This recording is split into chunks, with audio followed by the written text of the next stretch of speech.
Boker Tov Umvorach. On vient de terminer et clôturer la période du deuil du Homer pour les élèves de Rabbi Akiva pendant cette période. Et les gens, donc, évidemment, vont chez le coiffeur se couper les cheveux, vont se raser la barbe pour ceux qui ont l'habitude. Et la question se pose, quelles sont les lois relatives à la coupe des cheveux et au rasage de la barbe? Vous le savez que nous, Am Israël, on est toujours accompagné de la Torah. À aucun moment de notre vie, on ne peut pas ne pas se poser la question du comment. Comment dois-je faire la chose? Je vais manger, comment je vais manger? Qu'est-ce que je vais manger? Je mange cachère, même si ça coûte plus cher. C'est-à-dire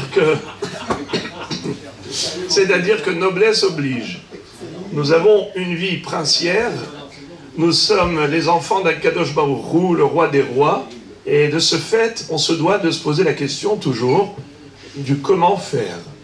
Alors pour la coupe des cheveux, la Torah nous dit « Lotakifu pe'at roshrem » vous n'avez pas le droit de faire la boule à zéro, c'est-à-dire de se raser la tête entièrement. Il faut laisser les péotes. Mais combien de péotes faut-il laisser? C'est-à-dire, quelle est la longueur des péotes?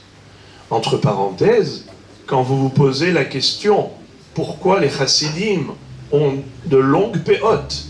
Pourquoi beaucoup de gens laissent les péotes longues derrière les oreilles? Pourquoi? Eh bien, c'est pour embellir la mitzvah dont on va parler immédiatement, à savoir l'interdiction de se raser les péotes. J'ai employé le mot raser, mais en réalité, le Shulchan Aruch, dans le Yoredea, Siman Kufpe Aleph, nous cite une mahloket à ce propos. Il dit que certains interdisent uniquement si on a totalement rasé les péotes.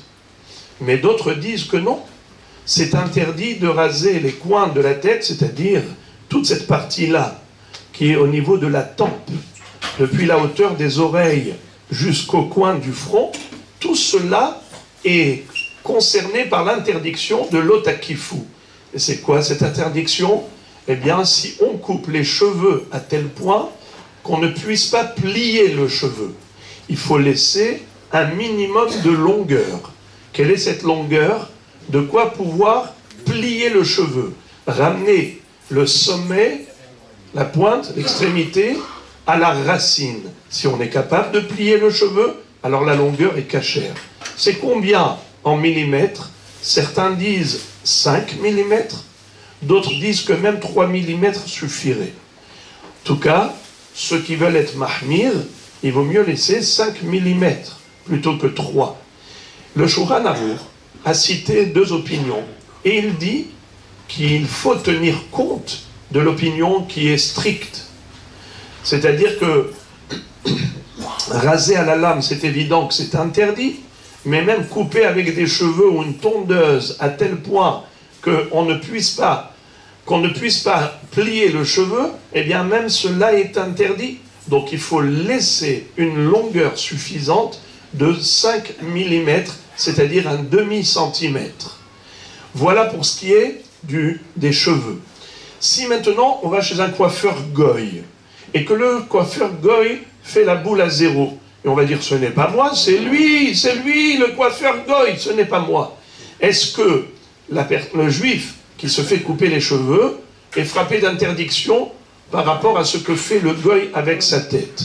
Réponse, oui. La Gemara dans Masechet Makot Daf Kaf nous dit Lotakifu pe'ad roshrem ehad makif ve'ehad nikaf bamashma. L'interdiction, elle est par rapport aux deux, le coiffeur et le coiffé. Alors, si le coiffeur est un goy, évidemment, il n'est pas concerné, mais le coiffé, c'est-à-dire le juif, oui, est concerné. Si en plus le coiffeur est juif, pour chaque tête où il fait une boule à zéro, eh bien, chaque tête où il rase les péotes, monsieur coiffeur commet encore une infraction et encore une transgression. Voilà, on a terminé avec la tête. Parlons maintenant de la barbe. La barbe, la Torah a employé un autre verbe, lotashhit pe'at zekanecha. Il ne faut pas détruire les coins de ton visage, de ta barbe. Nous avons dans le visage, dans la figure, 5 coins. Au niveau des articulations des mâchoires, au niveau de l'oreille, à l'angle en dessous de la mâchoire, et au niveau du menton, ce qui fait 5 péotes. L'otashhit pe'at zekanecha, on a 5 péotes. Et à chaque endroit, dans chaque coin de la figure où on passerait le rasoir, la lame, eh bien, on est en train de transgresser encore un issur et encore un issur, 5 issurim, si on passe la lame sur le visage. Quel est donc le moyen de se raser de manière cachère? Eh bien, il faut utiliser un rasoir électrique qui a une grille qui sert de séparation entre la lame et la chair. Et comment est-ce qu'on peut savoir si c'est cachère ou pas cachère, si ce rasoir électrique est cachère ou pas? Eh bien, il suffit de passer la main sur le visage après le rasage, et tu vois, si ça pique, ça veut dire qu'il reste encore la racine du cheveu. Si ça ne pique pas, c'est lisse, ça veut dire que tu as détruit le cheveu jusqu'à la racine. Eh bien, c'est assourd. C'est comme ça qu'on peut savoir si... Alors, il parlait des marques Philips à mon époque. Moi, je ne sais plus aujourd'hui quelles sont les marques qui font des appareils cachers. Mais en tout cas, on ne rigole pas avec la halacha, puisque, comme on l'a dit tout à l'heure, nous, juifs, nous vivons par la Torah et pour la Torah. Bruchim tiyu.